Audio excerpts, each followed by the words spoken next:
Hi అండి, welcome to Lakshmi recipes. Today recipe సేమియా పకోడీ.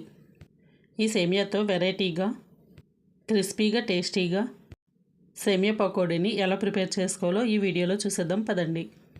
ముందుగా స్టవ్ ఆన్ చేసుకుని ఒక ప్యాన్ పెట్టుకుని అందులో 3 కప్స్ వాటర్ వేసుకుని వాటర్ అంతా బాగా మరిగిన తర్వాత అందులో 1 కప్ సేమియా వేసుకోవాలి. ఈ సేమియాని 70% ఉడికే వరకు ఉడికించుకుని ఇలా 70% ఉడికిన ఈ సేమియాని ఒక స్ట్రైనర్లో వేసుకుని వార్చుకోవాలి.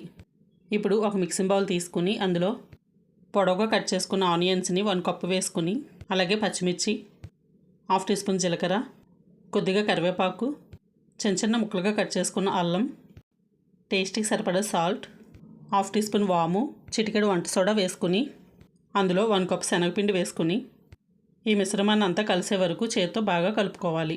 ఇలా అంతా కలిసిన తర్వాత అందులో ముందుగా ఉడికించి పక్కన పెట్టుకున్న సేమియా వేసుకుని సేమియా శనగపిండి అంతా బాగా కలిసేటట్టు బాగా కలుపుకుంటూ పొడి పొడిగా ఉంటే అందులో కొద్దిగా వాటర్ వేసుకుని అంతా కలిసేటట్టు కలుపుకోవాలి.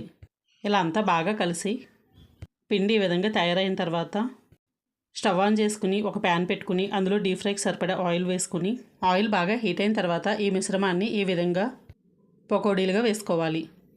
ఇలా వేసుకున్న పకోడీల్ని ఒక సైడ్ అంతా బాగా వేగిన తర్వాత మరొక సైడ్కి టర్న్ చేసుకుని రెండు వైపులు బాగా వేగిన తర్వాత ముందుగా వేగిన వాటిని తీసేసుకుంటూ ఇలా అన్నీ ఎర్రగా వేగిన తర్వాత వీటిని తీసుకుని ఒక ప్లేట్లో వేసుకుని సర్వ్ చేసుకుంటే అంతేండి, చాలా క్రిస్పీగా టేస్టీగా ఉండే సేమియా పకోడీ రెడీ.